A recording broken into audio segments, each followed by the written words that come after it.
Alan Turing की कहानी बड़ी ही इंस्पिरेशनल है, और वो आप फिल्म दे सकते हैं, बड़ी कमाल की फिल्म है, द इमिटेशन गेम्स या इमिटेशन गेम। और Elon Turing was basically the father of ये वर्ल्ड वॉर की एक मूवी है। जर्मन्स के पास ये होते थे एनिग्मा बॉक्सेस, और वो उससे कम्युनिकेट करते थे और वो डिकोड नहीं हो पा रही थी। And Alan Turing amongst other 5-6 famous scientist people, mathematics में एक चेस मास्टर था और दूसरे तीसरे थे, उनको उन्होंने बुलाया और उन्होंने कहा जी कि we need to decode it, और 3 साल लगे। और इमिटेशन गेम एक गेम है जो आर्टिफिशियल इंटेलिजेंस खेलेगी, और अगर उसमें जीतेगी तो it will be defined as artificial intelligence. And he was founding members of artificial intelligence, Alan Turing. Alan Turing को जब कहते हैं कि Alan Turing was the person जिसकी वजह से सारा सेकेंड वर्ल्ड वॉर ख़त्म हुआ। खैर उसके साथ भी क्या की, उसके साथ भी यही की कि eventually he was a homosexual, और वो जब पकड़ा गया तो उसको कहा गया कोर्ट ने कि ये या तो तुम केमिकल कैस्ट्रेशन करा लो, कैसे इंजेक्शन लगा के तुम सेडेट हो जाओ, या फिर तुम जेल जाओ। तो ही चोज केमिकल कैस्ट्रेशन। 3-4 साल बाद वो मर गया।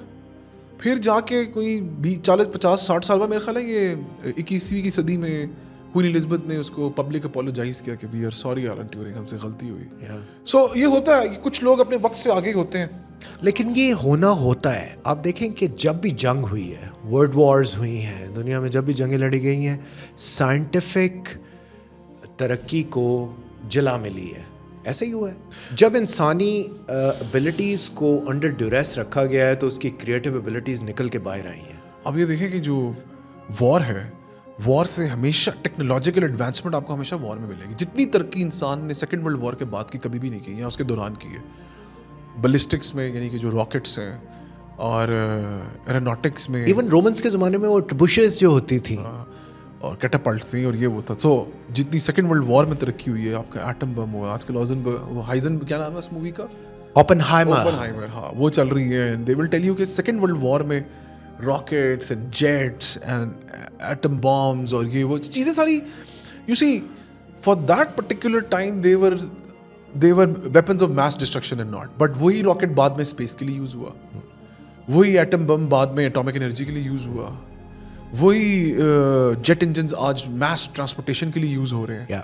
So for that particular time slot तो वो इन्वेंशंस ड्रास्टिक थी और डिस्ट्रक्शन वेपन्स थे, but eventually they evolved into something better. जैसे एलन ट्यूरिंग ने आर्टिफिशियल इंटेलिजेंस की जो बुनियाद रखी, वो आज आप जाके देखें कैसे हाइपर एवोल्यूशन में आई हुई है। Imitation game is a must watch movie for everybody who is a science enthusiast. हाँ, हम साइंस एंथुसियास्ट तो खैर पाकिस्तानी बिल्कुल भी नहीं है।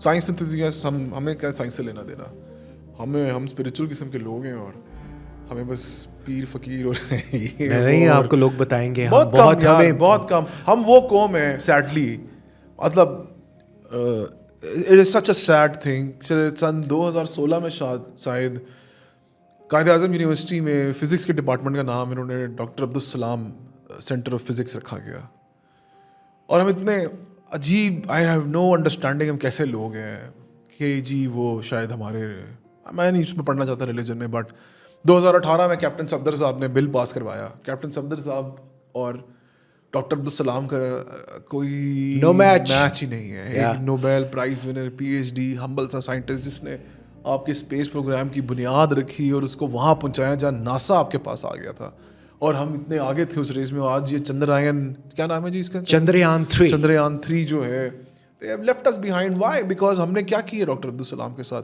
एक उसको हमने क्रेडिट करने के लिए उसके नाम पे डिपार्टमेंट रखा 2016 में, और जी हमने क्या किया 2018 में हमने ये कैप्टन सफदर साहब ने एक बिल मूव किया और सेंटर ऑफ फिजिक्स ऑफ अल खजीनी या करके उसका नाम रख दिया। सो अब ये हमने दिया 2 साल से नाम रहा। तो हम साइंस वाले लोग ही नहीं है यार, हमें साइंस से कोई लेना देना ही नहीं है, हम मैथमेटिक्स और इस पर बिलीव ही नहीं करते हैं। और